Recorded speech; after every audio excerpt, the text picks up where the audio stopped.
현재 인천공항이 외래 관광객들로 인해 입국 대란으로 마비가 되었습니다. 현재 20만 명 기록을 돌파했으며 3년도 되지 않아 30만 명을 돌파할 것으로 예상된다고 합니다. 이 말은 한국에 외국인이 1.68초마다 한 명씩 들어온다고 볼 수 있는데요. 저는 여행으로 한국에만 15번째로 방문입니다. 한국인으로 기여하는 것이 꿈입니다. 그런데 놀라운 것은 숫자가 아닌 왜 이렇게까지 한국에 다시 오느냐였습니다. 단순히 쇼핑만 하러 오던 여행이 한국 문화를 체득하고 싶기에 방문하는 것으로 바뀌고 있다는 것이었죠. 여기한 미국 대가족도 단순한 여행이 아닌 가족의 한국 정착까지 이어졌다고 하는데요.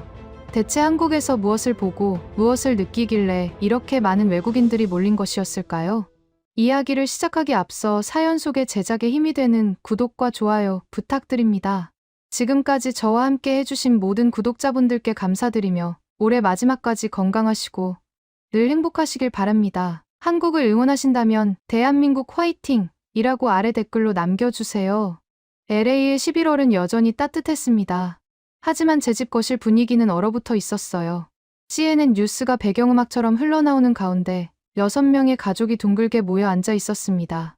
저는 LA에서 중견 건설회사를 운영하는 53세 평범한 가장이었어요. 28년간 가족을 책임지며 살아왔지만 이렇게 가족회의가 난항을 겪은 적은 처음이었습니다. 테이블 위에는 한국행 항공권 견적서가 놓여 있었어요. 아들 브래드가 석 달 전부터 집요하게 추진해온 계획이었습니다. 78세 어머니 마가렛, 50세 아내 수잔, 그리고 28세 아들 브래드와 며느리 제니퍼, 5살 손녀 에밀리까지. 3대가 함께 떠나는 첫 해외여행이었죠. 아빠, 정말 한국밖에 없어요. 제 친구들 모두 인생이 바뀌었다고 했어요. 브래드의 목소리에는 간절함이 묻어났습니다. 하지만 아내 수잔의 표정은 굳어 있었어요. 한국이라니, 비행기만 13시간이야. 할머니 연세도 있고, 에밀리는 겨우 5살이란 말이야. 수잔이 걱정스러운 눈빛으로 시어머니를 바라봤습니다. 어머니 마가렛은 소파에 깊숙이 몸을 기댄 채 고개를 저었어요. 난 평생 유럽 말고는 나가본 적이 없어. 아시아는 너무 낯설단다.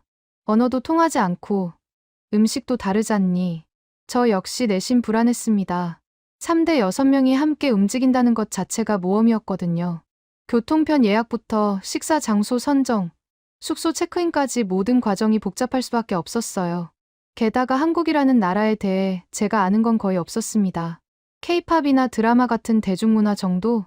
솔직히 말하면 저는 한국을 진지한 여행지로 고려해본 적이 한 번도 없었어요. 치안은 어떤지 확인했어. 미국보다 안전하다는 보장이 있어? 제가 신중하게 물었습니다. 브래드는 노트북을 열어 각종 통계 자료를 보여줬어요. 범죄율, 야간 안전도, 외국인 관광객 만족도까지. 모든 지표가 세계 최상위권이었습니다. 하지만 숫자로는 설득이 되지 않았어요. 브래드, 넌 28살 건강한 남자잖아. 하지만 할머니는 78세시고 에밀리는 5살이야.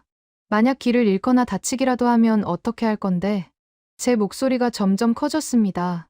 며느리 제니퍼가 조심스럽게 끼어들었어요. 아버님, 저도 처음엔 걱정했어요.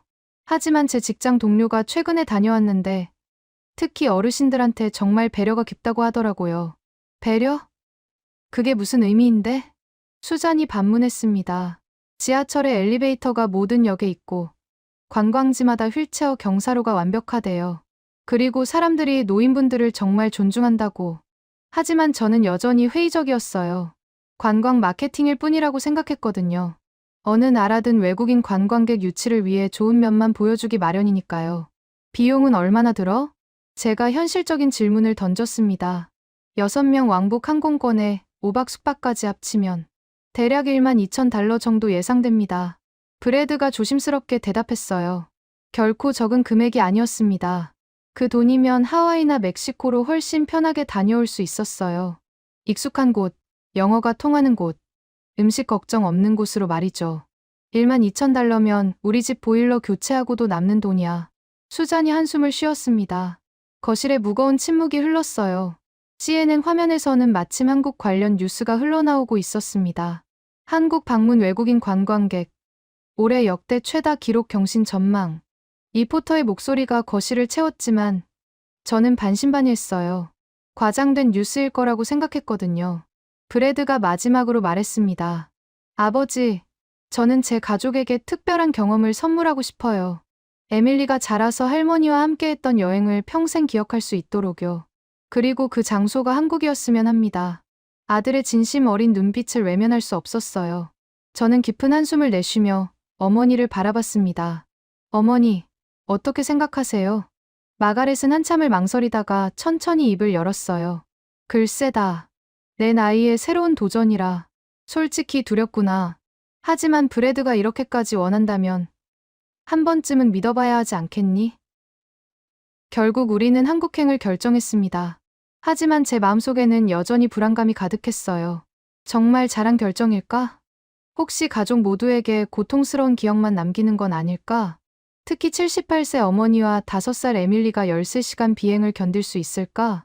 밤새도록 잠을 이룰 수 없었습니다.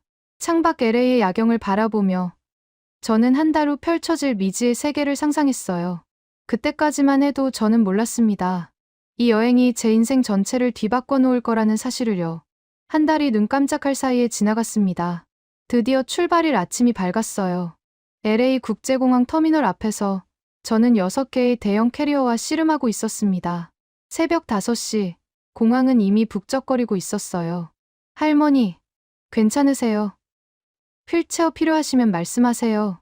브래드가 어머니를 부축하며 물었습니다. 아직은 괜찮단다. 걸을 수 있어. 하지만 마가렛의 얼굴에는 피로가 역력했어요. 체크인 카운터에서부터 문제가 시작됐습니다. 에밀리가 갑자기 배가 아프다며 울기 시작한 거예요. 엄마, 배 아파. 화장실 가고 싶어. 제니퍼가 황급히 에밀리를 안고 화장실로 달려갔습니다. 저는 혼자서 6명분의 짐을 처리해야 했어요. 보안 검색대를 통과하는 것도 고역이었습니다. 어머니는 걷는 속도가 느렸고 에밀리는 계속 주위를 두리번거렸어요. 에밀리, 엄마 손 꼭 잡고 있어야 해. 제니퍼의 목소리에 긴장감이 묻어났습니다. 탑승 게이트에 도착했을 때 저는 이미 녹초가 되어 있었어요. 아직 비행기도 안 탔는데 벌써 이렇게 힘들면 어떡하지? 속으로 중얼거렸습니다. 드디어 탑승 시간이 됐어요. 비행기 좌석에 앉으면서 저는 깊은 한숨을 내쉬었습니다. 13시간. 무려 13시간을 이 좁은 공간에서 보내야 한다는 현실이 실감났어요. 이륙 후 2시간쯤 지났을 때였습니다. 에밀리가 심하게 울기 시작했어요. 할머니가 좋아. 엄마 싫어. 아이의 울음소리가 기내 전체에 울려 퍼졌습니다. 주변 승객들의 차가운 시선이 느껴졌어요. 제니퍼는 당황한 표정으로 에밀리를 달래려 했지만 소용없었습니다. 죄송합니다. 저는 주변 승객들에게 연신 고개를 숙였어요. 4시간이 지나자 어머니가 어지럼증을 호소했습니다. 제임스, 내가 좀 이상하구나. 머리가 핑핑 도네. 마가렛의 얼굴이 창백해졌어요. 저는 즉시 승무원을 불렀습니다. 제 어머니가 어지러워하시는데 도와주실 수 있나요? 승무원은 신속하게 산소 마스크와 물을 가져왔어요. 하지만 어머니의 상태는 쉽게 나아지지 않았습니다. 이러다 큰일 나는 거 아냐? 수잔이 불안한 목소리로 속삭였어요. 저는 대답할 수 없었습니다. 같은 걱정을 하고 있었거든요. 비행 7시간째 제 옆자리에 앉은 브래드가 말했습니다. 아버지, 후회하세요? 한국행 결정하신 거요. 저는 잠시 망설였어요. 솔직히 후회가 되었습니다. 어머니는 힘들어하시고, 손녀는 계속 울고, 아내는 불안해하고, 이 모든 게 제 잘못된 결정 때문인 것 같았어요. 글쎄다. 아직은 모르겠구나. 애매하게 대답할 수밖에 없었습니다. 9시간째 기내식이 나왔어요. 하지만 아무도 제대로 먹지 못했습니다. 어머니는 입맛이 없다고 하셨고, 에밀리는 음식을 보더니 고개를 돌려버렸어요. 이거 이상한 냄새나. 싫어. 아이의 거부감이 노골적이었습니다. 저는 억지로 음식을 입에 넣었지만 목으로 넘어가지 않았어요. 불안감이 식욕을 완전히 앗아가 버렸거든요. 11시간째 기내 조명이 어두워졌습니다. 대부분의 승객들이 잠들었지만 우리 가족은 아무도 잠들지 못했어요. 어머니는 계속 뒤척이셨고 에밀리는 자다 깨기를 반복했습니다. 수자는 창밖만 바라보고 있었어요. 여보, 괜찮아요? 제가 조심스럽게 물었습니다. 글쎄요. 불안해서 잠이 안 와요. 정말 잘한 결정일까요? 아내의 목소리에서 후회가 묻어났어요. 저도 같은 생각이었습니다. 마침내 열쇠 시간이 지나고 기장의 안내방송이 나왔어요. 승객 여러분, 곧 인천국제공항에 도착하겠습니다. 창밖을 내려다보니 한국 땅이 보였습니다. 하지만 제 가슴은 설렘이 아니라 두려움으로 가득 차 있었어요. 과연 우리는 이 낯선 땅에서 살아남을 수 있을까? 78세 어머니와 5살 손녀를 데리고 말이죠. 비행기가 착륙하는 순간 저는 깊은 한숨을 내쉬었습니다. 진짜 시험은 지금부터였으니까요. 비행기 문이 열리는 순간 저는 숨이 막혔습니다. 복도를 따라 걸어 나오는데 다리에 힘이 하나도 없었어요. 13시간의 비행으로 온몸이 뻐근했고 시차 적응이 되지 않아 머리가 지끈거렸습니다. 할머니, 천천히 내리세요.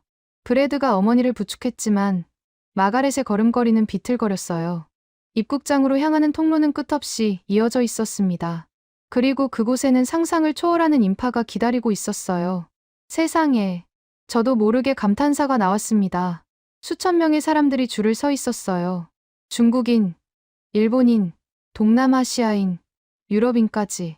마치 유엔 총회장에 온 듯한 착각이 들 정도였습니다. 이게 정상인가? 공항이 왜 이렇게 붐비는 거야? 수잔이 불안한 목소리로 물었어요. 저도 당황스러웠습니다.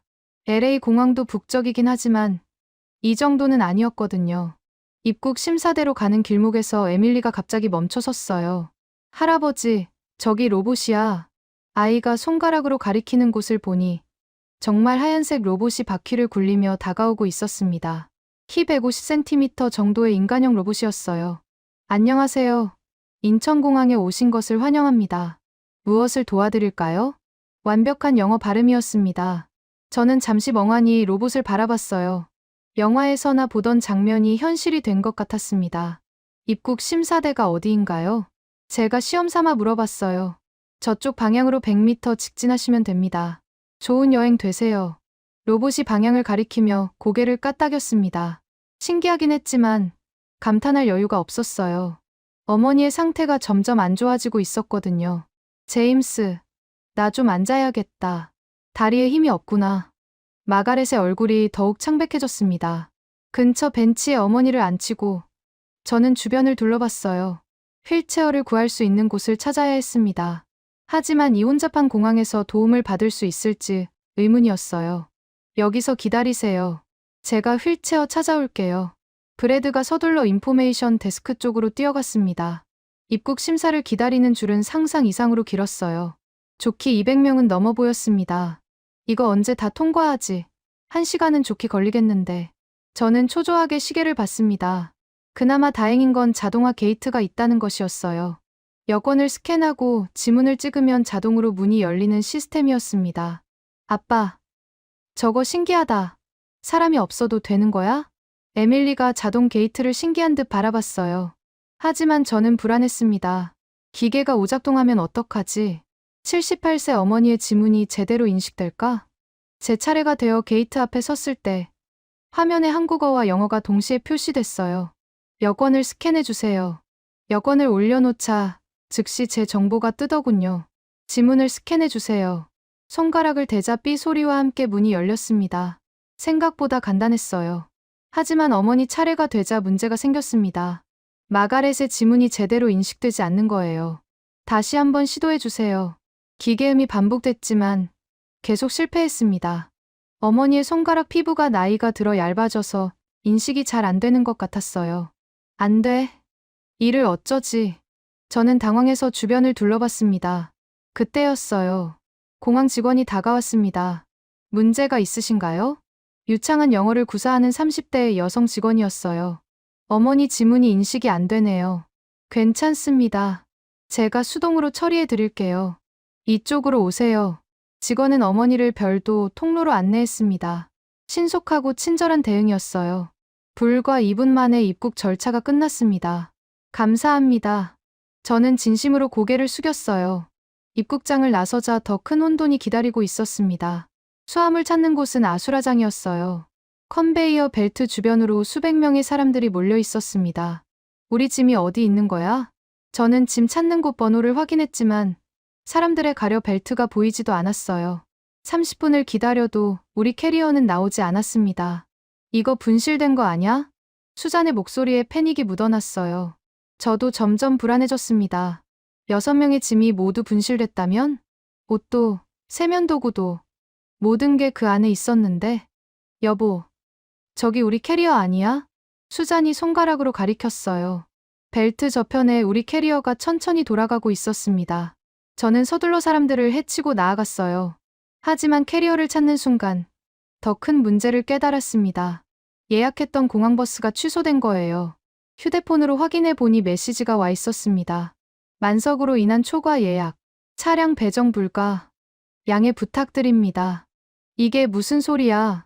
저는 소리를 지르다시피 했어요.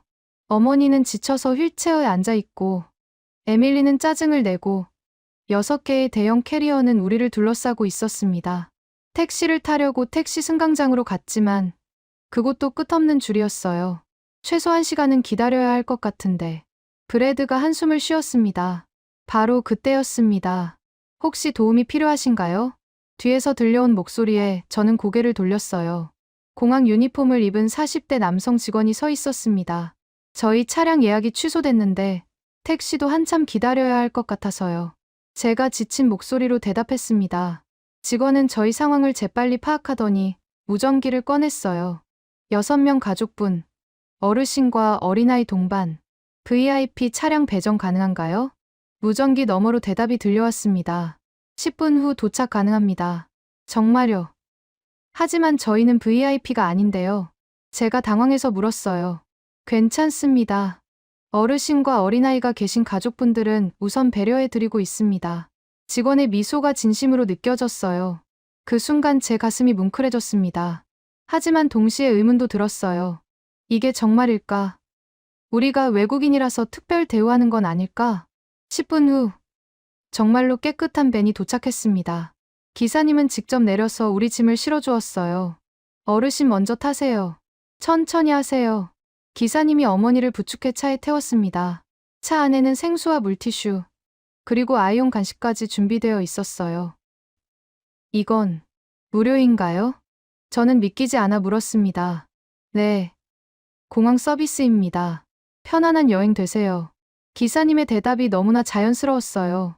차가 출발하자 에밀리가 간식 봉지를 열었습니다. 할아버지, 이거 맛있어. 아이의 얼굴에 처음으로 웃음이 번졌어요. 어머니도 생수를 마시며 한숨 돌렸습니다. 다행이구나. 이렇게 배려받을 줄 몰랐어. 차창 밖으로 펼쳐진 한국의 풍경은 낯설었지만 깔끔했어요. 고속도로 양쪽으로 높은 건물들이 질서정연하게 늘어서 있었습니다. 생각보다 훨씬 현대적인데 수잔이 놀란 듯 중얼거렸어요. 저도 같은 생각이었습니다. 제가 상상했던 한국과는 완전히 달랐거든요. 호텔에 도착했을 때는 오후 4시였습니다. 로비에 들어서자 화려한 샹들리에가 저희를 맞이했어요. 대리석 바닥과 우아한 인테리어가 5성급 호텔의 품격을 보여주고 있었습니다. 체크인 카운터에서 한복을 입은 직원이 깊숙이 인사했어요. 어서 오십시오. 먼 길 오시느라 수고하셨습니다. 그 공손한 자세에 저는 잠시 멈칫했습니다. 미국에서는 경험해본 적 없는 수준의 예의였거든요. 6명 예약하신 톰슨 가족분이시죠? 저희가 특별히 패밀리 스위트룸으로 업그레이드해 드렸습니다. 업그레이드요? 추가 비용이? 아닙니다. 대가족 여행객분들께 제공하는 무료 서비스입니다. 직원의 미소는 여전히 따뜻했어요. 엘리베이터에서 15층까지 올라가는 동안 저는 혼란스러웠습니다. 공항에서의 VIP 차량, 호텔의 무료 업그레이드, 모든 게 너무 좋아서 오히려 의심스러울 정도였어요. 분명히 외국인 관광객 유치를 위한 전략이겠지. 우리를 특별 대우하는 거야. 방문을 열자 넓은 거실이 나타났습니다. 침실이 3개나 되는 스위트룸이었어요. 테이블 위에는 환영과일 바구니와 함께 한국 전통차가 정성스럽게 준비되어 있었습니다. 작은 카드에는 한국어와 영어로 메시지가 적혀 있었어요. 톰슨 가족 여러분을 진심으로 환영합니다. 한국에서 특별한 추억을 만들어 가시기 바랍니다. 와, 여기 정말 넓다. 에밀리가 방 안을 뛰어다녔습니다. 어머니는 소파에 앉아 깊은 한숨을 내쉬었어요. 드디어 좀 쉴 수 있겠구나. 창밖을 내다보니 서울의 스카이라인이 한눈에 들어왔습니다. 한강이 도시를 가로지르며 흐르고 양쪽으로 고층 빌딩들이 빼곡히 들어서 있었어요. 생각보다 훨씬 아름다운데 저도 모르게 감탄사가 나왔습니다. 하지만 마음 한편으로는 여전히 경계심이 남아 있었어요. 이건 호텔 뷰가 좋은 거지. 진짜 한국은 아직 모르는 거야. 저녁 식사를 위해 호텔 레스토랑에 내려갔습니다. 직원이 저희를 안내하면서 어머니께 특별히 신경을 썼어요. 어르신, 이쪽 자리가 가장 편하실 겁니다. 화장실도 가깝고 통로도 넓어서요. 심지어 에밀리를 위한 아이 의자와 식기도 미리 준비되어 있었습니다. 주문하시겠어요? 웨이터가 메뉴판을 건넸는데 영어 설명이 아주 자세하게 적혀 있었어요. 각 음식의 맵기 정도, 알레르기 유발 성분까지 표시되어 있었습니다. 할머니는 소화가 잘 되는 음식으로, 에밀리는 맵지 않은 걸로 부탁드립니다. 제가 주문하자 웨이터가 고개를 끄덕였어요. 어르신께는 전복죽을, 아이에게는 순한 된장찌개를 추천드립니다. 음식이 나왔을 때 저는 놀랐습니다. 하나하나 정성스럽게 담겨 있었고 맛도 예상을 뛰어넘었어요. 이거 정말 맛있는데? 수잔이 감탄하며 비빔밥을 먹었습니다. 어머니도 전복죽을 한 숟가락 뜨더니 미소를 지었어요. 부드럽고 소화도 잘 될 것 같구나. 에밀리는 된장찌개를 맛있게 먹으며 밥을 비볐습니다.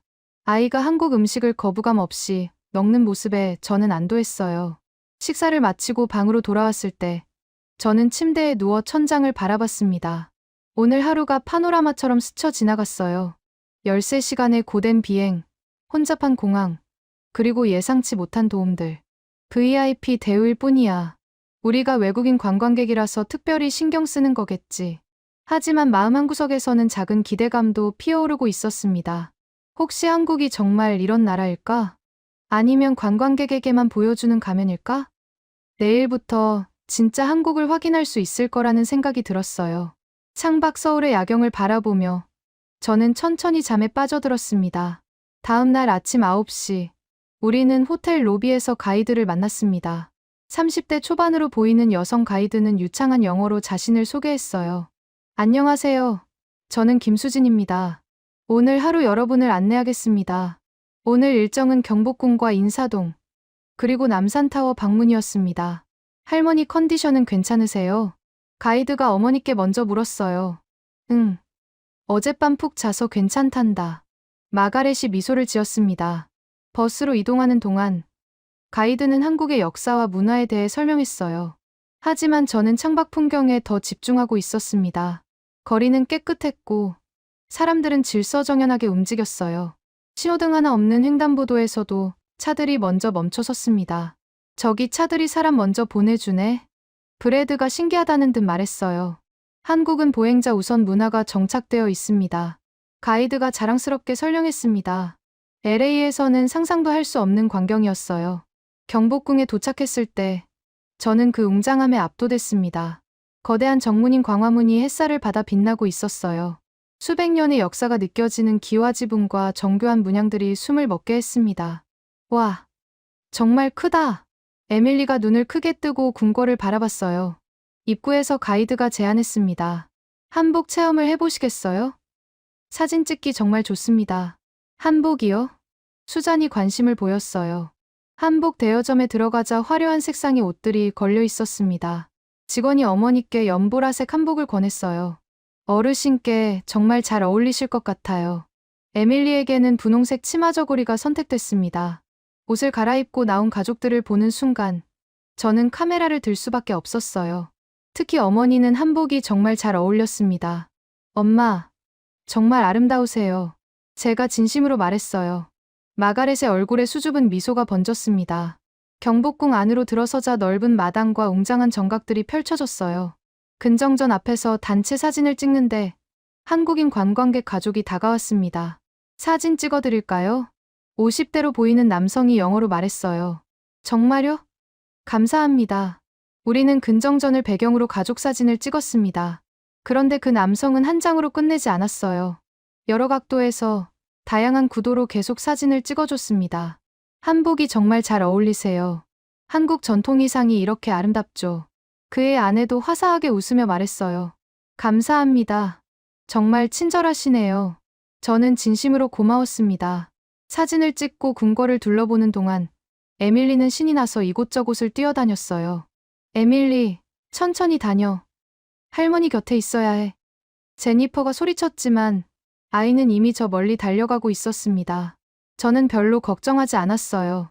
궁궐 아니고 사람도 많고 설마 무슨 일이 있겠어요. 하지만 10분 후 상황이 급변했습니다. 에밀리가 어디 갔어? 제니퍼의 다급한 목소리가 들렸어요.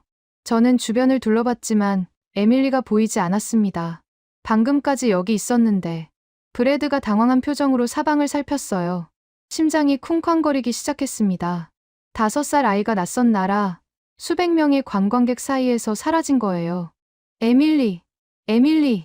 저는 목이 쉬도록 소리쳤습니다. 수자는 얼굴이 새하얗게 질렸고 제니퍼는 울먹이기 시작했어요. 이를 어쩌지? 미아 센터는 어디 있어요? 제가 가이드에게 다급하게 물었습니다. 바로 그때였어요. 주변에 있던 한국인 관광객들이 일제히 움직이기 시작했습니다. 아이를 잃어버리셨어요? 한 젊은 여성이 다가왔어요. 네. 5살 여자아이인데 분홍색 한복 입고 제 말이 끝나기도 전에 그녀는 주변 사람들에게 한국어로 소리쳤습니다. 순식간에 10명이 넘는 사람들이 모여들었어요. 우리가 찾아드릴게요. 걱정 마세요. 한 중년 남성이 말했습니다. 누가 시키지도 않았는데 사람들이 조를 나누어 흩어지기 시작했어요. 어떤 이는 근정전 쪽으로, 어떤 이는 정원 쪽으로 뛰어갔습니다. 저기 CCTV 관제실이 있어요. 거기 가서 확인해봐요. 20대 남학생이 우리를 안내했어요. 관제실 직원은 즉시 카메라를 돌리며 분홍 한복을 입은 아이를 찾기 시작했습니다. 3분이 지났을 때 멀리서 소리가 들렸어요. 찾았어요. 여기 있어요. 저는 소리가 나는 쪽으로 달려갔습니다. 에밀리는 경회로 연못가에서 한 한국인 대학생과 함께 있었어요. 할아버지. 아이가 제게 달려왔습니다. 저는 에밀리를 꼭 안았어요. 다리에 힘이 풀려 주저앉을 뻔했습니다. 괜찮아요. 제가 계속 옆에서 지켜봤어요. 대학생이 미소를 지으며 말했어요. 아이가 연못을 구경하고 싶어 해서 위험하지 않게 옆에 있었습니다. 정말 감사합니다. 저는 떨리는 목소리로 고개를 숙였어요. 주변에 모였던 한국인들도 하나둘 다가왔습니다. 다행이네요.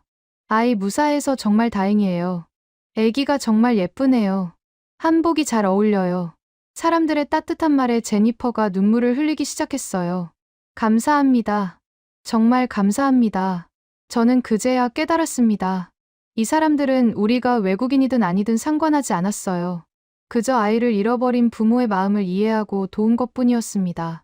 계산적이거나 전략적인 친절이 아니었어요. 진심에서 우러나온 도움이었습니다.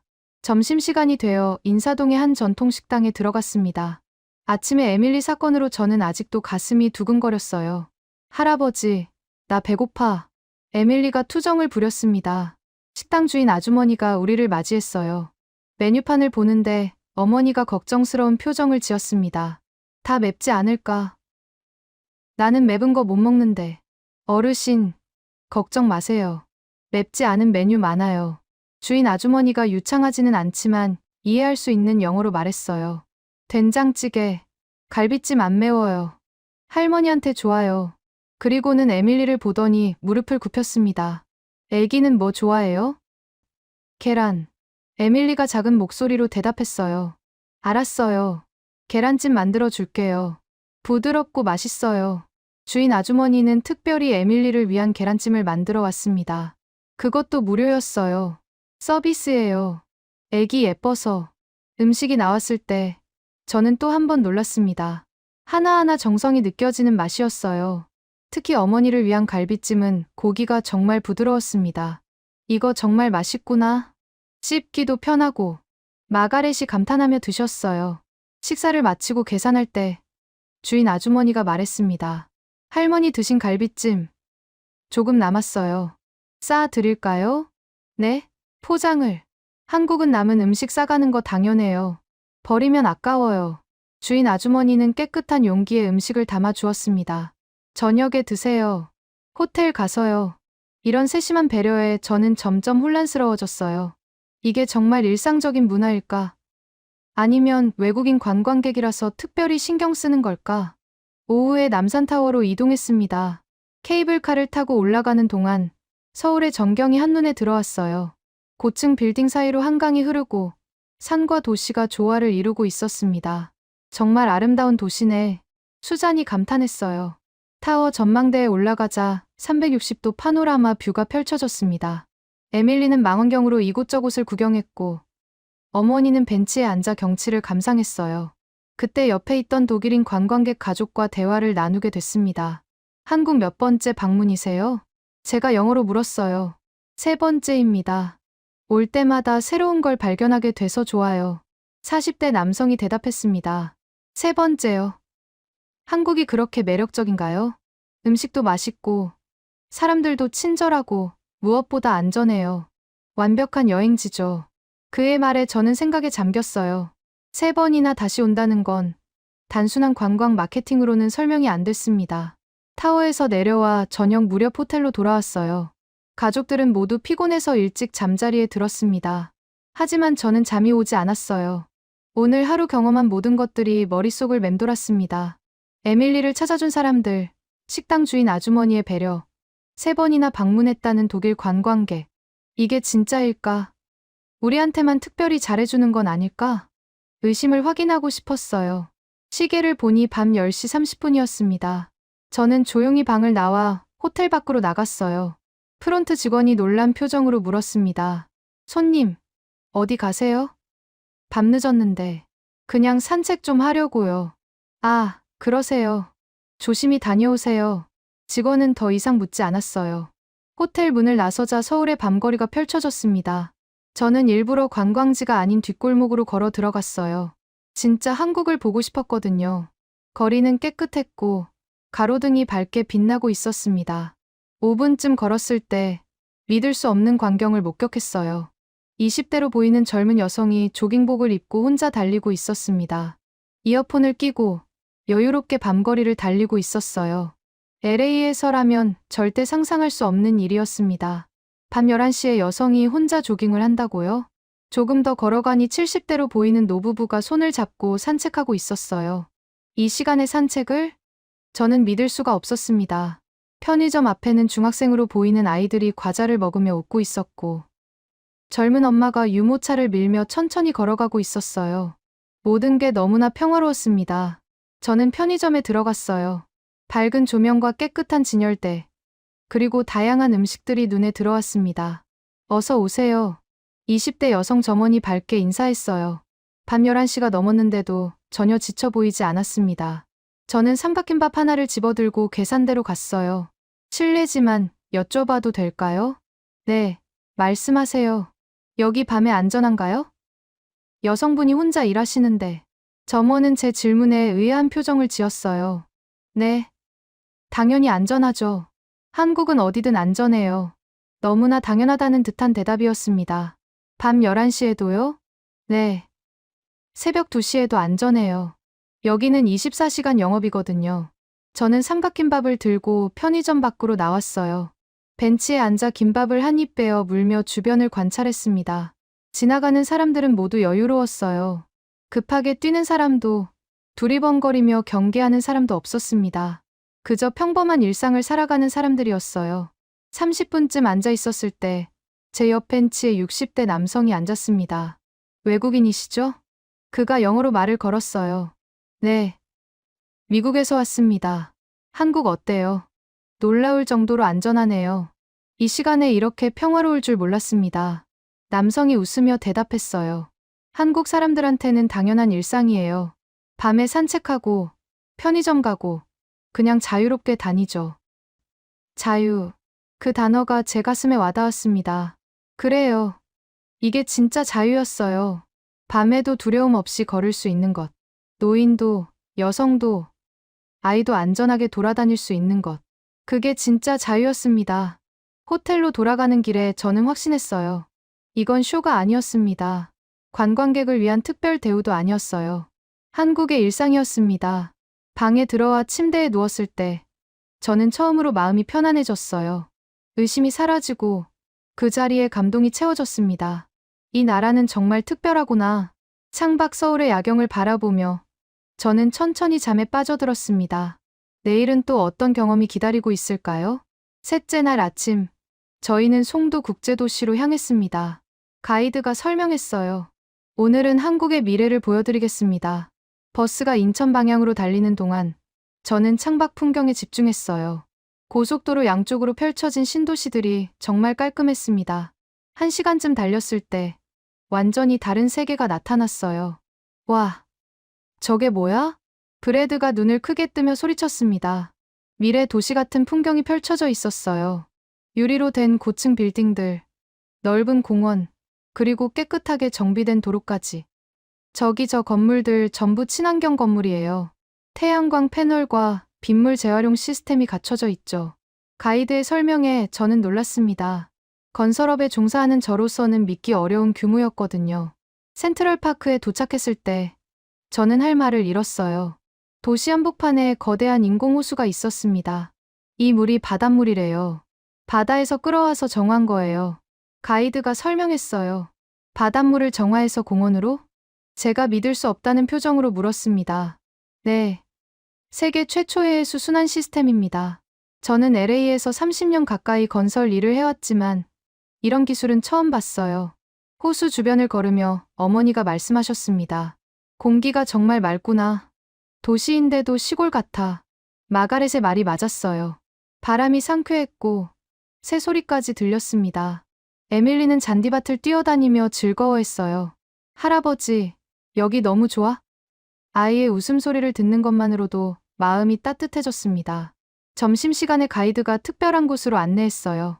오늘은 한국 최고급 한우를 맛보실 겁니다. 프리미엄 한우 레스토랑이었습니다. 입구부터 고급스러운 분위기가 물씬 풍겼어요. 오픈 키친에서는 셰프들이 하얀 유니폼을 입고 정교하게 움직이고 있었습니다. 어서 오세요. 오늘 준비한 한우는 30개월 숙성 2+ 등급입니다. 셰프가 마블링이 완벽한 등심을 보여줬어요. 고기 안에 하얀 지방이 마치 대리석 무늬처럼 퍼져 있었습니다. 세상에, 이런 고기는 처음 봐. 수잔이 감탄했어요. 셰프가 철판 위에 고기를 올렸습니다. 지글지글 소리와 함께 고소한 향이 퍼졌어요. 온도는 정확히 54도, 시간은 3분 30초입니다. 셰프가 스톱워치를 보며 설명했습니다.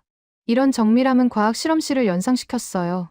접시에 담겨 나온 한우를 한 점 입에 넣는 순간 저는 충격을 받았습니다. 고기가 입안에서 녹으면서 풍부한 육즙이 터져 나왔어요. 이런 맛은 평생 처음이야. 저는 눈을 감고 천천히 씹었습니다. 브래드도 감탄하며 고개를 끄덕였어요. 아버지, 이거 정말 대단한데요? 그러게 말이다. 평소 미국 스테이크를 최고로 여기던 제가 인정할 수밖에 없었어요. 이건 차원이 다른 맛이었습니다. 식사를 마치고 레스토랑을 나서는데 브래드가 제 옆으로 다가왔어요. 아버지, 잠깐 얘기 좀 할 수 있을까요? 그래. 무슨 일인데? 우리는 센트럴파크 벤치에 나란히 앉았습니다. 한참을 침묵이 흘렀어요. 아버지, 솔직히 말씀드려도 될까요? 브래드의 목소리에 떨림이 있었습니다. 그래, 말해봐. 저, 한국에서 일하고 싶어요. 뭐, 저는 깜짝 놀라 아들을 바라봤어요. 이번 여행 오기 전에 이미 한국 회사에 지원했어요. 그리고 합격 통보를 받았습니다. 브래드, 너 미쳤어. 가족은 어쩌고, LA에 있는 집은 어떻게 하고. 제 목소리가 커졌습니다. 하지만 브래드는 차분했어요. 아버지, 저는 에밀리에게 안전한 환경을 주고 싶어요. LA에서는 밤에 집 밖에 나갈 수도 없잖아요. 학교 총기 사고 걱정에 매일 불안하고요. 하지만 여기서는 다르잖아요. 에밀리가 자유롭게 뛰어놀 수 있어요. 밤에도 안전하고 교육 수준도 높고 의료 시스템도 완벽해요. 브래드의 말에 저는 할 말을 잃었습니다. 사실 저도 느끼고 있었거든요. 한국이 아이를 키우기에 훨씬 좋은 환경이라는 것을요. 아버지는 반대하실 거라고 생각했어요. 그래서 이번 여행으로 직접 보여드리고 싶었어요. 그래서 이렇게까지 한국을 고집한 거였구나. 저는 깊은 한숨을 내쉬었어요. 미안해요, 아버지. 미안할 건 뭐가 있니? 저는 아들의 어깨에 손을 올렸습니다. 내가 옳았어. 한국은 정말 특별한 나라더구나. 처음으로 아들의 선택을 인정하는 순간이었어요. 브래드의 눈가가 붉어졌습니다. 아버지, 너희 가족이 행복하다면 그게 중요하지. 아버지는 괜찮아. 우리는 한참을 말없이 앉아 있었어요. 30년 가까이 살면서 아들과 이렇게 마음을 나눈 적이 없었습니다. 언제나 일 때문에 바빴고, 대화는 늘 짧고 형식적이었어요. 하지만 한국이라는 나라가 우리 사이의 벽을 허물어 준 것 같았습니다. 브래드, 아버지가 너한테 잘못한 게 많지? 아니에요, 아버지. 아니야. 나는 내 인생에 무관심했어. 항상 일이 우선이었고, 너희한테 시간을 내지 못했지. 제 목소리가 떨렸어요. 아버지도 가족을 위해 열심히 사신 거잖아요. 하지만 정작 중요한 건 놓쳤어. 너희와 함께하는 시간 말이야. 브래드가 제 손을 꼭 잡았습니다. 아버지, 지금이라도 좋아요. 이렇게 함께 여행하고 대화하는 것만으로도 저는 행복해요. 저는 더 이상 참을 수 없었어요. 눈물이 흘러내렸습니다. 53년을 살면서 아들 앞에서 우는 건 처음이었어요. 고맙다, 브래드. 이번 여행을 추진해줘서. 아버지, 우리는 서로를 껴안았습니다. 주변 사람들이 보든 말든 상관없었어요. 30년 만에 처음으로 아버지와 아들이 진심으로 통하는 순간이었습니다. 얼마나 시간이 흘렀을까요? 우리는 벤치에서 일어나 가족들이 있는 곳으로 걸어갔어요. 제 마음은 이상하게 가벼웠습니다. 오랫동안 짊어지고 있던 무거운 짐을 내려놓은 것 같았어요. 넷째 날, 저희는 한강 유람선 투어를 하기로 했습니다. 아침부터 날씨가 화창했어요. 오늘은 좀 쉬엄쉬엄 다니자. 모두들 피곤할 테니까. 제가 가족들에게 말했습니다. 유람선에 오르자 넓은 갑판과 편안한 좌석이 준비되어 있었어요. 어머니를 위한 휠체어용 공간도 따로 마련되어 있었습니다. 할머니, 여기 앉으세요. 경치 잘 보이는 자리예요. 직원이 친절하게 안내했어요. 배가 출발하자 한강 양쪽으로 서울의 풍경이 펼쳐졌습니다.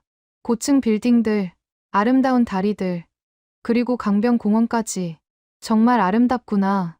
마가렛이 감탄하며 경치를 바라봤어요. 1시간쯤 유람을 즐긴 후 배가 여의도 선착장에 정박했습니다. 우리는 한강공원으로 나왔어요.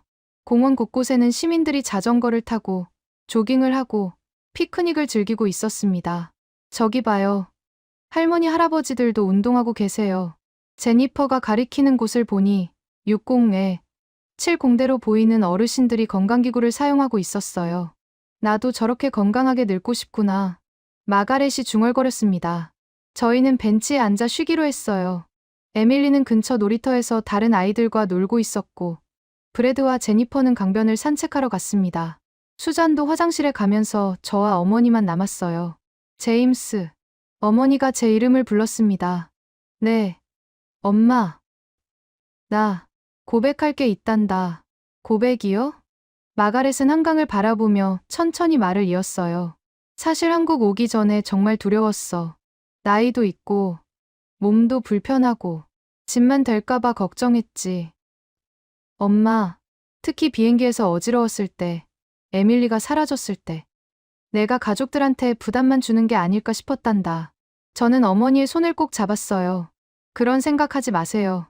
하지만 말이야. 마가렛의 목소리가 떨렸습니다. 이곳에 와서 달라졌어. 사람들이 날 다르게 대하더구나. 어떡해요? 짐으로 보지 않았어. 존중해줬지. 지하철에서 사람들이 자리를 양보할 때, 식당에서 내가 천천히 먹을 때까지 기다려줄 때, 관광지에서 직원이 내 휠체어를 직접 밀어줄 때, 어머니의 눈가가 촉촉해졌어요. 나는 손님이었어, 제임스. 78년을 살면서 이렇게 존중받은 적이 없었단다. 저는 목이 메었습니다. 미국에서는 노인이 되면 투명인간이 되는 것 같았어. 사람들이 나를 지나쳐 갈 뿐이었지. 하지만 여기는 달라. 엄마, 한국 사람들은 노인을 어르신으로 대해줘. 경험과 지혜를 가진 사람으로 봐주더구나. 마가렛이 제 손을 꼭 쥐었어요. 제임스, 나는 이번 여행이 내 생애 가장 안전하고 행복한 여행이었어. 정말요? 응. 한 번도 위험하다고 느낀 적이 없었어. 밤에도, 낮에도, 어디서든 안전했지. 그리고 무엇보다, 어머니가 눈물을 닦았어요. 사람들의 마음이 따뜻했단다. 저도 눈물이 났습니다. 어머니가 이렇게 솔직하게 마음을 표현하시는 걸 처음 봤거든요. 엄마, 저도 몰랐어요. 한국이 이런 나라인지. 너도 느꼈지? 이 나라의 특별함을. 네. 매일매일 놀라고 있어요. 우리는 한참을 말없이 한강을 바라봤어요. 바람이 불어와 머리카락을 흩날렸습니다. 제임스, 나 한 가지 부탁이 있단다. 뭐든지 말씀하세요. 내년에 다시 한번 올 수 있을까? 엄마, 이번에는 내 아버지 사진을 가져와서 한강을 보여주고 싶구나. 아버지도 이 풍경을 정말 좋아하셨을 거야. 제 아버지는 5년 전에 돌아가셨습니다. 평생 해외여행 한번 가보지 못하고 가셨어요. 그럼요, 엄마. 내년에 꼭 다시 와요. 아버지 사진 들고요. 고맙다. 아들아. 그때 수잔과 브래드, 제니퍼가 돌아왔어요. 에밀리도 놀이터에서 뛰어왔습니다. 할아버지, 할머니, 저기 오리 있어요. 에밀리가 손가락으로 한강을 가리켰어요.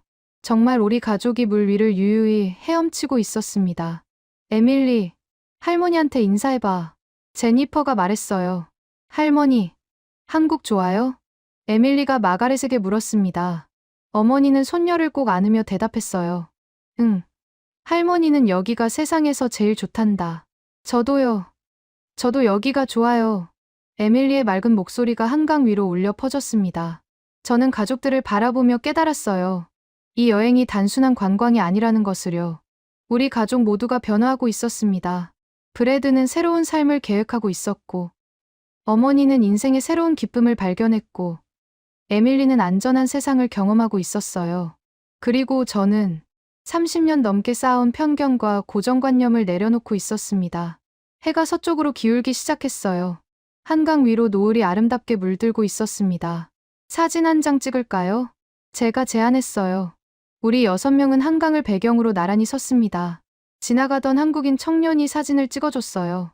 하나, 둘, 셋. 김치. 청년의 농담에 우리 모두 웃었습니다. 그 사진 속 우리 가족의 얼굴은 정말 행복해 보였어요. 특히 어머니의 미소가 가장 밝았습니다. 호텔로 돌아가는 택시 안에서 저는 창밖을 바라봤어요. 서울의 저녁 풍경이 정말 아름다웠습니다. 네온사인이 하나둘 켜지고 거리에는 사람들이 여유롭게 걷고 있었어요. 이 도시에는 뭔가 특별한 게 있어. 속으로 중얼거렸습니다. 사람을 먼저 생각하는 마음. 그게 이 나라를 특별하게 만드는 거야. 내일이면 벌써 마지막 날입니다. 돌아가기 싫다는 생각이 들었어요. 정말로 한국을 떠나고 싶지 않았습니다. 마지막 날 아침이 밝았습니다. 저는 침대에서 일어나 창밖을 바라봤어요. 서울의 아침 풍경이 눈에 들어왔습니다. 출근하는 사람들, 조깅하는 시민들, 깨끗한 거리를 청소하는 환경미화원까지. 모든 게 질서정연하고 평화로웠어요. 오늘이 마지막이구나. 혼잣말이 저도 모르게 나왔습니다. 가슴이 먹먹했어요. 5박 6일이 어떻게 이렇게 빨리 지나갔는지 믿기지 않았습니다. 아침 식사를 하러 내려가는 엘리베이터 안에서 에밀리가 말했어요. 할아버지, 우리 내일도 여기 있어요? 아니야, 에밀리. 오늘 저녁에 비행기 타야 해. 싫어. 나 여기서 살고 싶어. 아이의 투정에 저는 쓴웃음을 지었습니다. 저도 같은 마음이었거든요. 식사 후 짐을 정리하는 시간이었어요.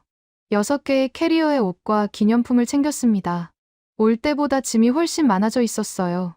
한국에서 산 화장품, 김, 인삼차, 그리고 각종 기념품들까지. 이거 다 들고 갈 수 있을까? 수잔이 걱정스러운 표정으로 물었어요. 괜찮아요. 추가 수화물 비용 내면 되죠. 하지만 문제는 무게가 아니었습니다. 마음이 무거웠어요. 정오쯤 저희는 마지막 일정으로 명동에 갔습니다. 쇼핑도 하고 마지막 식사도 할 겸이었어요. 명동 거리는 여전히 북적거렸습니다. 하지만 처음 봤을 때와는 느낌이 달랐어요. 이제는 익숙하고 편안했습니다. 저기 화장품 가게 들어가도 돼요? 수잔이 물었어요. 그래. 천천히 둘러봐. 시간 충분해. 가족들이 각자 쇼핑을 하는 동안 저와 어머니는 카페에 앉았습니다. 커피 한잔 하실래요? 엄마. 응. 좋지. 카페 직원이 메뉴판을 가져왔어요. 어르신, 아메리카노 드릴까요? 아니면 부드러운 라떼가 좋으실까요? 라떼로 주세요. 직원의 세심한 배려가 또 한 번 마음을 따뜻하게 만들었습니다. 커피를 마시며 어머니가 말씀하셨어요. 제임스, 나 브래드 얘기 들었니? 네. 한국에서 일하겠다는 거요? 어떻게 생각하니? 저는 잠시 망설였습니다. 처음엔 반대했어요. 솔직히 말하면 아직도 걱정되고요. 하지만 여기 와서 보니까 이해가 돼요. 브래드가 왜 이 나라를 선택했는지. 마가렛이 고개를 끄덕였어요. 나도 그래. 특히 에밀리를 생각하면 말이야. 맞아요. 에밀리가 안전하게 자랄 수 있는 환경이니까요. 그뿐만이 아니야. 제임스. 어머니가 진지한 표정으로 말했습니다. 이 나라 사람들은 아이를 소중히 여겨. 식당에서도, 거리에서도, 어디서든 아이를 배려하더구나. 맞는 말이었어요. 지난 며칠간 우리가 경험한 모든 순간이 그걸 증명했습니다. 엄마, 솔직히 말씀드릴게요. 응, 말해봐. 저도 여기서 살고 싶어요. 그 고백에 어머니가 미소 지었습니다. 그럴 줄 알았어. 내 표정만 봐도 알 수 있었단다. 하지만 LA에 회사가 있고, 직원들도 있고, 인생에서 가장 중요한 게 뭔지 알아? 어머니가 제 손을 잡았어요. 행복이야. 돈도, 지위도 중요하지만, 결국 행복이 제일이지. 엄마, 넌 여기서 행복해 보여. 평생 못 보던 내 미소를 여기서 봤단다. 저는 눈물이 핑 돌았습니다. 정말 그랬어요. LA에서는 늘 긴장하고, 경계하고, 불안했습니다. 하지만 한국에서는 편안했어요. 생각해봐, 제임스. 내 인생이야. 오후 3시, 공항으로 가기 위해 호텔로 돌아왔습니다. 로비에서 체크아웃을 하는데 프론트 직원이 말했어요. 손님, 정말 즐거운 시간 되셨나요? 네. 평생 잊지 못할 여행이었습니다. 제가 진심으로 대답했어요. 다음에 또 오세요. 기다리고 있을게요. 직원의 따뜻한 미소에 저는 고개를 숙였습니다. 꼭 다시 올게요. 공항으로 가는 리무진 버스 안에서 저는 마지막으로 서울을 둘러봤어요. 한강, 남산타워, 고층 빌딩들이 차례로 지나갔습니다. 모든 풍경이 아름다웠어요. 여보, 울지 마. 수잔이 제 손을 잡았습니다. 저는 눈물이 나는 줄도 몰랐어요. 미안해. 그냥 아쉬워서. 나도 그래. 정말 돌아가기 싫어. 에밀리도 창밖을 보며 중얼거렸어요. 나 한국이 좋아. 여기서 살고 싶어. 아이의 말에 모두가 웃었습니다. 하지만 그 웃음 속에는 진심이 담겨 있었어요. 인천공항에 도착했을 때 저는 특별한 감정을 느꼈습니다. 6일 전 처음 이곳에 왔을 때는 두려움과 불안이었어요. 하지만 지금은 애착과 그리움이었습니다. 체크인 카운터에서 직원이 물었어요. 한국 여행 어떠셨어요? 최고였습니다. 정말로요. 다음에 또 오세요. 꼭 올게요. 약속할게요. 출국 심사를 마치고 면세점을 둘러보는 동안 브래드가 제게 다가왔어요. 아버지, 제 결정 이해해 주시죠? 그래, 브래드. 내 인생이니까. 감사합니다. 대신 한 가지만 약속해라. 뭔데요? 가끔 LA에도 놀러와. 엄마가 손녀 보고 싶어 하실 테니까. 당연하죠. 그리고 아버지도 자주 한국 오세요. 저는 웃으며 고개를 끄덕였어요. 그럴게. 자주 올게. 탑승 시간이 다가왔습니다. 게이트로 걸어가는 동안 저는 뒤를 돌아봤어요. 한국이라는 나라가 저 뒤편에 있었습니다. 보이지는 않았지만 마음으로 느껴졌어요. 비행기에 탑승했습니다. 좌석에 앉아 안전벨트를 매는데 가슴이 답답했어요. 정말 떠나는구나. 창밖을 내다보니 지상 직원들이 보였습니다. 그런데 놀라운 광경이 펼쳐졌어요.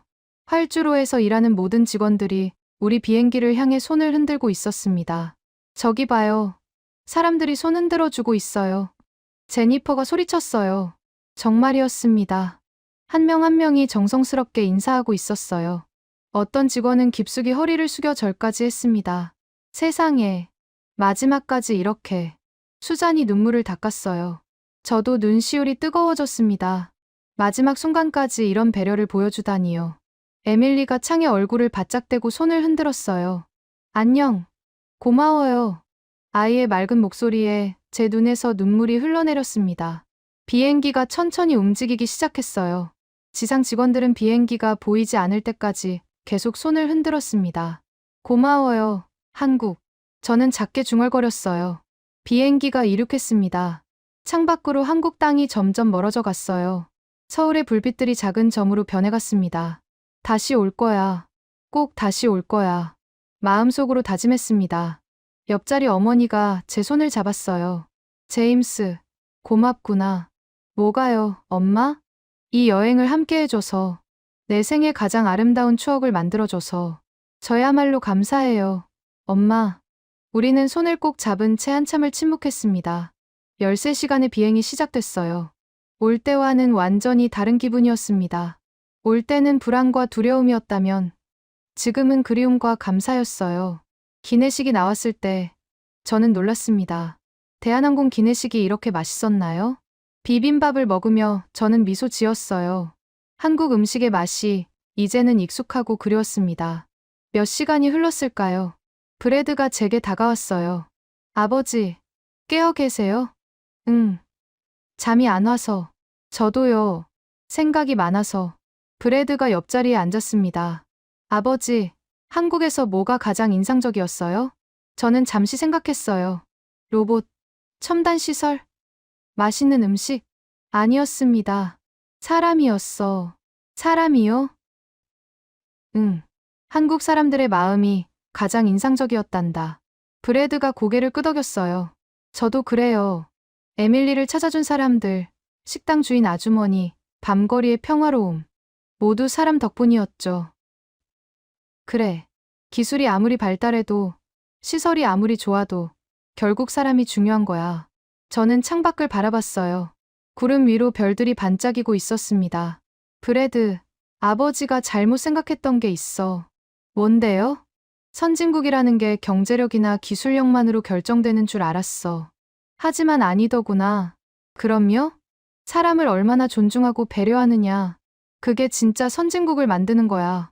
브래드의 눈이 반짝였어요. 아버지, 정확해요. 한국이 바로 그런 나라잖아요. 그래.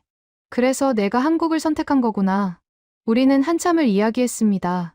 30년 가까이 쌓였던 벽이 완전히 무너진 것 같았어요. 한국이라는 나라가 우리 부자를 이어준 셈이었습니다. LA 공항에 도착했을 때는 새벽 5시였어요. 입국 심사를 마치고 밖으로 나오는 순간, 저는 이상한 감정을 느꼈습니다. 집에 돌아온 안도감이 아니라 낯선 곳에 온 듯한 어색함이었어요. 왜 이렇게 어둡지? 수잔이 중얼거렸어요. LA 공항 주변은 조명이 어둡고 을씨년스러웠습니다. 한국의 밝고 깨끗한 거리와는 너무 대조적이었어요. 택시를 타고 집으로 가는 길에도 그 느낌은 계속됐습니다. 거리는 지저분했고 노숙자들이 곳곳에 보였어요. 우리가 이런 곳에서 살았구나. 저는 씁쓸하게 웃었습니다. 집에 도착해서 짐을 풀었어요. 캐리어를 열자 한국에서 산 기념품들이 쏟아져 나왔습니다. 하나하나 꺼내며 추억이 되살아났어요. 경복궁 사진, 한복 입은 가족 사진, 남산타워에서 산 열쇠고리. 모든 게 소중했습니다. 그날 밤, 저는 잠을 이룰 수 없었어요. 한국이 너무 그리웠습니다. 며칠이 지났습니다. 일상으로 돌아왔지만 마음은 계속 한국에 머물러 있었어요. 회사 직원들이 물었습니다. 사장님, 여행 어떠셨어요? 인생이 바뀔 정도로 좋았어. 그 정도예요? 응. 한국은 특별한 나라야. 저는 직원들에게 여행 이야기를 들려줬어요. 안전한 밤거리, 친절한 사람들, 첨단 시설까지 모두가 감탄하며 들었습니다. 저도 가고 싶어요. 저도 한국 여행 계획 세워야겠어요. 직원들의 반응에 저는 미소 지었어요. 한 달 후, 브래드에게서 전화가 왔습니다. 아버지, 다음 달에 한국으로 이사 가요. 벌써? 네, 회사에서 비자 지원해줬어요. 에밀리는 신나서 날뛰고 있어요. 한국 가는 거 너무 좋대요. 저는 복잡한 심정이었어요. 아들 가족과 멀어진다는 아쉬움과 그들이 행복할 거라는 확신이 교차했습니다. 브래드, 잘 살아라. 아버지는 응원할게. 감사해요, 아버지. 자주 놀러 오세요. 그럴게. 약속한다. 석 달 후, 저는 다시 인천공항에 서 있었습니다. 이번에는 수장과 어머니, 그리고 저 셋이었어요. 브래드 가족을 보러 온 것도 있었지만 솔직히 한국이 그리워서 온 거였습니다. 공항에 도착하자 익숙한 풍경이 펼쳐졌어요. 로봇 안내원, 자동화 게이트, 그리고 친절한 직원들까지 모든 게 그대로였습니다. 역시 한국이야. 저는 감탄하며 중얼거렸어요. 브래드가 공항으로 마중 나왔습니다. 아버지, 어머니, 아들의 얼굴은 밝았어요. 브래드, 한국 생활 어때? 최고예요. 에밀리는 유치원에서 친구들이랑 잘 지내고, 저도 회사 일이 재미있어요. 다행이구나. 우리는 브래드네 집으로 갔어요. 서울 강남의 깨끗한 아파트였습니다. 여기서 살아? 네. 교통도 편하고, 에밀리 유치원도 가깝고, 정말 살기 좋아요. 저녁에 온 가족이 모여 식사했습니다. 한국 음식을 먹으며 웃고 떠드는 시간이 정말 행복했어요. 할아버지, 저 한국말 배웠어요. 에밀리가 자랑스럽게 말했습니다. 안녕하세요. 감사합니다. 아이의 발음에 모두 박수를 쳤어요. 그날 밤, 브래드네 집 베란다에서 서울 야경을 바라봤습니다. 한강의 불빛, 빌딩들의 조명, 그리고 평화로운 거리까지. 모든 게 아름다웠어요. 제임스, 어머니가 제 옆에 섰습니다. 네. 엄마, 우리도 이사 올까? 네. 진심이야. 나는 여기서 여생을 보내고 싶구나. 저는 깊은 숨을 들이쉬었어요. 사실 저도 같은 생각을 하고 있었거든요. 엄마, 생각해 볼게요. 진지하게요. 그래. 천천히 생각해봐. 창밖을 바라보며 저는 깨달았습니다. 1.68초마다 한 명씩 한국에 입국한다는 뉴스의 의미를요. 그건 단순한 숫자가 아니었어요. 한국이라는 나라가 사람들에게 주는 특별함의 증거였습니다. 안전, 편애, 친절, 그리고 무엇보다 사람을 존중하는 문화. 그게 전 세계 사람들을 이끄는 힘이었어요.